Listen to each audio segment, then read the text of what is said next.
Bonjour à tous et bienvenue chez Locasmart. Alors je me situe actuellement sur le parking de Rosny 2 derrière mon véhicule, la Peugeot 308 là, qui vient juste de revenir de location. Initialement il devait revenir de location dans la nuit du lundi à mardi sur les coups de 3h30. Finalement la locataire me l'a rapporté que ce matin vers 10h30. Donc là il est à peu près 16h40, donc je vais vérifier le véhicule avec vous. Donc déjà de ce que je peux voir, la cliente n'a pas pris soin de nettoyer le véhicule. Regardez-moi ça, elle est revenue avec des fientes de pigeons comme vous pouvez le voir. Ici, là, sur le toit également. Je continue mon tour, hein. Même là, si c'est vraiment très sale. Elle n'avait pas été nettoyée pour sa location, mais là c'est vraiment très sale. Il faut vraiment passer un coup avant la prochaine location.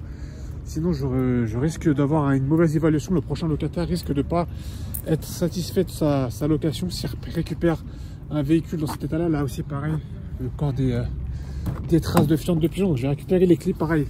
L'intérieur, je me souviens avoir secoué les tapis, vraiment cleaner le véhicule pour la personne, mais là vraiment elle s'est pas embêtée avec le nettoyage. Là il y a des miettes sur les sièges. J'en vois encore dans la partie centrale, j'en vois côté conducteur. Donc je vais faire le tour, je vais m'installer au volant aussi, je vais vous montrer quelque chose. Hop. Plus de ça m'a ramené le véhicule qui n'est pas dans la même bonne zone. J'avais justement une aire de stationnement, mais encore ça c'est pas grave, mais bon, c'est vraiment pas très correct comme restitution de la part de la locataire. Et regardez aussi la jauge d'essence, donc je l'avais rendue sur le plein, elle a déclaré 55%, on est plus proche des 50%, donc là il va falloir que je me dépêche pour aller remettre justement le plein à la station Total. Il est 16h, où est-ce que j'ai là ici quelque part, il est 16h40, j'ai mon RER qui doit, il n'est pas à l'heure mais il est 16h41, j'ai mon RER qui doit arriver à 17h05, je sais pas si j'aurai le temps de faire l'aller-retour, mais la station Total est vraiment pas très loin, mais il y a des gens qui clairement ne veulent pas s'embêter avec ce genre de petit tracas, ils préfèrent vous le laisser. Donc je vais me dépêcher d'aller refaire le plein et remettre le véhicule à sa place et essayer de choper mon RER avant qu'il soit trop tard. Eh ben, j'ai vraiment pas de chance, j'arrive pile poil au moment du ravitaillement d'essence. Donc là, ça va durer un certain moment. Vraiment à 2 minutes près, ça s'est joué. Je suis arrivé, il était en train de mettre la clôture, là, le gars de Total. Donc là, je vais devoir patienter, là, 15h50. Je pense que je vais rater mon train, à mon avis. Donc finalement, j'ai reposé le véhicule comme il était sur le parking de Rosny 2. Le gars de la station Total m'a dit qu'il y en avait pour 1 heure pour effectuer le ravitaillement. Donc je laisse la jauge d'essence comme elle est là.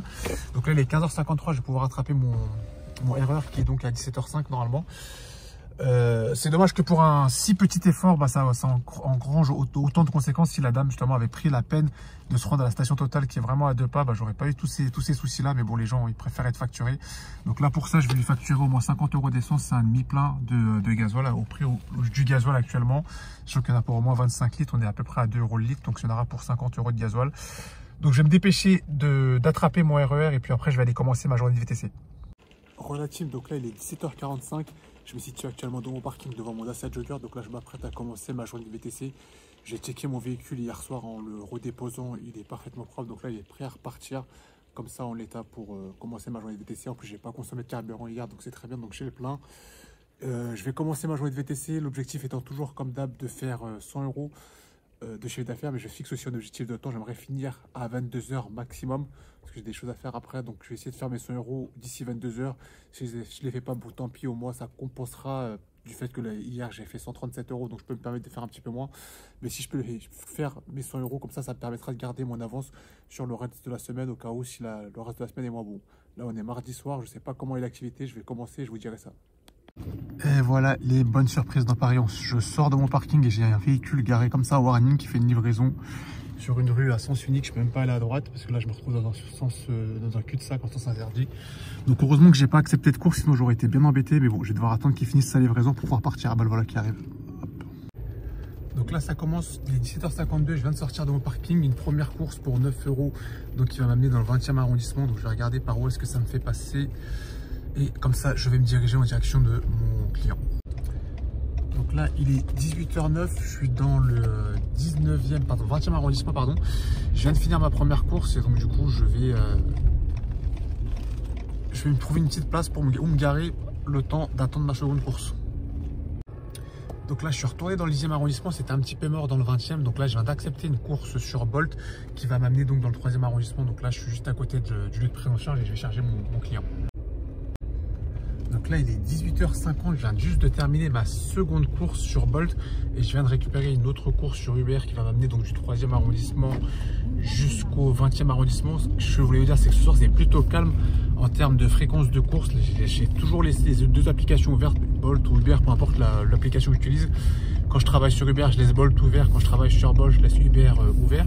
Et j'ai constaté que la fréquence de course est assez faible ce soir. Donc là, ce soir, j'ai l'impression qu'il n'y a pas trop le choix au niveau des courses. Donc, il va peut-être falloir accepter un peu ce qui tombe. Là, par exemple, je suis allé dans le 3e arrondissement. Ça faisait pas trop partie de mes plans. Mais bon, j'avais attendu 30 minutes entre la première et la seconde course. Donc, j'avais pas à attendre encore plus longtemps et travailler, enfin, rouler à vide ou ne pas travailler tout court. Donc là, il va peut-être falloir un petit peu sortir de ma stratégie. Je compte pas trop sortir de Paris. Sauf si j'ai vraiment une course intéressante qui m'amène en dehors de Paris, dans un lieu où je sais que je pourrais ne pas revenir à vite. Mais bon, on verra. Donc là, pour l'instant, j'ai fait 2 courses, une à 9, une à 10. Là, j'ai récupéré encore une course à 10 € qui va m'amener dans le 20e arrondissement. Et on verra pour la suite de la soirée comment ça se déroule. Mais pour l'instant, c'est un mardi soir plutôt calme. Donc là, je suis dans le 20e arrondissement. Il est 19h11. Donc, je viens de déposer ma passagère sur Uber. Donc, j'ai fait 19 € là, de chiffre d'affaires. Une course à 10 €, une course à 9.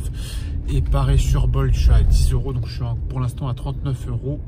Ça avance lentement mais sûrement, mais comme je vous disais, la soirée est pour l'instant assez calme, donc je pense pas que je vais rester dans cette zone là. Je vais devoir me rapprocher malheureusement du centre de Paris, quoique bon, je vais prendre ça en espérant être retenu vu que c'est une course Uber Trip. Donc je vous disais, c'est plutôt calme, hein. C'est plutôt un petit peu mort là sur les ouais, voilà, j'ai pas été pris. C'est plutôt mort là dans les arrondissements autour Saint-Mandé. Ouais, non, ça me plaît pas trop ça. C'est plutôt mort. Il n'y a pas forcément des bonnes courses, à part des courses comme ça là qui sont en dehors de mes objectifs.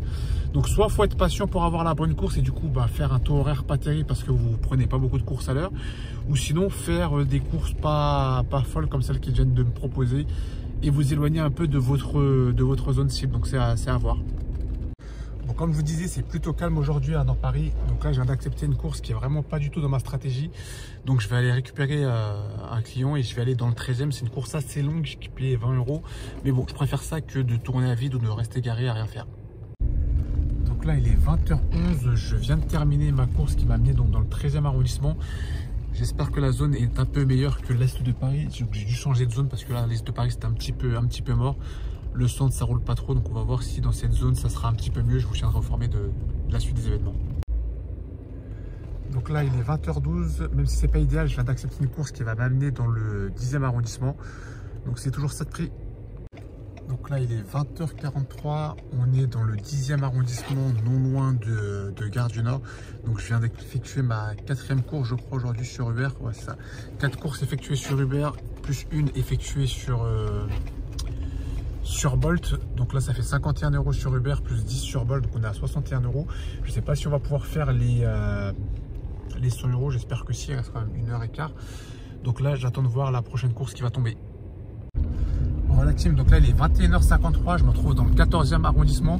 Donc là j'ai mis l'adresse de chez moi directement, je vais rentrer directement chez moi avec la voiture et pas à mon parking. Comme ça demain matin je reprendrai ma voiture pour repartir au travail avec et commencer ma journée de travail justement après mon autre boulot. Donc là je suis tombé sur un couple d'Allemands, ils étaient vraiment sympathiques, hein. On a parlé tout du long du voyage pendant 30 minutes, franchement c'est passé plutôt vite. Ça m'a permis de travailler un peu mon anglais. Moi qui suis pas terrible en anglais, je me suis forcé à parler anglais avec eux et ça a payé puisqu'au final ils m'ont laissé un petit tips, un bon petit billet de 5 €. Donc c'est vraiment sympa de leur part. Je leur ai indiqué quelques coins à visiter sur Paris. Du coup ils étaient très contents du rapport qu'on a eu. C'est vrai qu'ils trouvent que les Français font pas trop l'effort de parler anglais. Je suis d'accord avec eux, même si on n'est pas très bon en anglais. Effectivement, on fait pas trop d'efforts quand on sait pas parler en anglais. Moi, j'ai fait l'effort et apparemment, ils ont apprécié le geste. Donc là, j'ai mis l'adresse de mon parking sur mon GPS. J'ai pas pu le mettre sur Uber. Il n'y a pas l'icône là. Filtre de destination aujourd'hui, je sais pas pourquoi l'appli a peut-être bugué. Donc là je me dirige en direction de chez moi. Si j'ai une course qui me rapproche de chez moi, je la prends, sinon je m'arrêterai là. Comme vous pouvez voir, le chiffre d'affaires, comme je le craignais, n'est pas terrible. 64 € sur Uber, 10 € sur Bolt, donc ça fait une soirée à 75 €. Donc contrairement à hier, le chiffre d'affaires n'est pas au rendez-vous. Relative, donc là il est 22h23, je viens d'arriver à ma destination dans ma rue. Donc je vous fais un petit peu le topo de ma journée. Donc je me suis arrêté là, donc c'était ma dernière course, la course que j'ai prise jusqu'au 14e, j'ai pas pris d'autres clients après. Donc 66,96 € donc gagné avec Uber, 10 € et quelques gagnés avec Bolt. Donc ça n'aura pas été la journée du siècle, tout ça en commençant à travailler à partir de 17h30. Donc j'ai travaillé à peu près 4h, 4h30 par là de course. Donc ça n'a pas été la journée du siècle. Je pense que j'aurais pu faire un bien meilleur chiffre d'affaires, mais la journée était vraiment très calme. Il n'y avait pas beaucoup de courses Et quand il y avait des courses, c'était pas forcément des bonnes courses. Donc en fait, il y avait beaucoup de temps d'attente entre chaque course. Et quand il y avait des courses, c'était pas forcément des courses qui m'intéressaient. Donc c'est vrai qu'au début, j'ai laissé passer quelques courses comme ça. Puis au bout d'un moment, je me suis décidé à prendre ces courses, même si elles me sortaient de la zone que je m'étais prédéfinie à l'avance. Même si c'était pas forcément les courses qui me permettaient d'avoir le taux horaire optimal. Mais bon, vaut mieux prendre, je sais pas moi, 10-20 euros que prendre 0 à attendre la course idéale. Je me suis dit, vaut mieux prendre quoi qu'il arrive quelque chose plutôt que rester là, attendre 10, 15, 20, 30 minutes que la course idéale arrive et qu'elle n'arrive jamais et qu'au final, tu sois obligé de prendre la course que tu avais refusée il y a 10 ou 15 minutes. Donc, j'ai essayé de limiter les blancs au bout d'un moment, limiter les temps d'attente et prendre un petit peu ce qu'il y avait. Je me dis que j'aurais peut-être dû changer ma stratégie quand j'ai vu que la soirée tournait comme ça, qu'à Paris, c'était plutôt calme. À un moment, j'ai eu une course, je sais plus, je crois que j'étais dans le 13e. J'étais au sud de Paris, donc j'étais dans le 13e, je crois. J'ai eu une course qui pouvait m'amener potentiellement à Orly. Donc du coup, c'était une course qui était payée peut-être 20 euros, 19 ou 20 euros. Et qui n'allait pas être très long parce que j'étais déjà au sud de Paris. Je pense que j'aurais peut-être dû la prendre et essayer de faire un coup comme hier. Hier, j'ai eu aussi un petit peu de chance avec la cliente qui était tombée en panne à la station essence. Et j'ai fait son aller-retour entre son hôtel où était garée sa voiture et la station essence pour presque 30 euros. Mais même sans ce genre de coup, juste faire un aller-retour entre Paris 13e, Orly et reprendre quelqu'un à Orly pour retourner en direction de Paris, ça aurait peut-être pu me rapporter quelque chose si j'avais fait par exemple, admettons 20 euros sur l'aller, peut-être 30 euros sur le retour ou même 20 euros et quelques. Peut-être ça aurait pu changer ma soirée. Là, je m'en retrouve finalement avec 75 euros, mais je me dis que j'aurais peut-être pu faire 50 euros ou une quarantaine d'euros assez facilement en acceptant cette course sur Orly. Donc je saurais que la prochaine fois, si j'ai une soirée calme comme ça sur Paris, peut-être que j'accepterai les courses qui m'amènent vers la grande banlieue aussi, quitte à revenir un petit laps de temps à vide. J'avais une course pareille vers 78 qui était bien payée. Mais bon, après, je me dis, le coin où ça m'amenait, je ne connaissais pas du tout le coin. Je crois que c'était Maurepas ou un truc comme ça. Je ne connaissais pas du tout le coin. Donc, je ne savais pas trop qu'est-ce qu'il y avait d'intéressant, ni si j'allais revenir à vide. Mais bon, peut-être que la prochaine fois, j'essaierai de revoir ma stratégie et je reverrai mes plans en fonction du déroulé de la soirée. Donc là, voilà, ce sera tout pour moi. Ce sera tout pour cette vidéo. On se dit à demain pour une prochaine vidéo. Et n'oubliez pas avec le Caspark le malin. Salut l'équipe, ciao, ciao.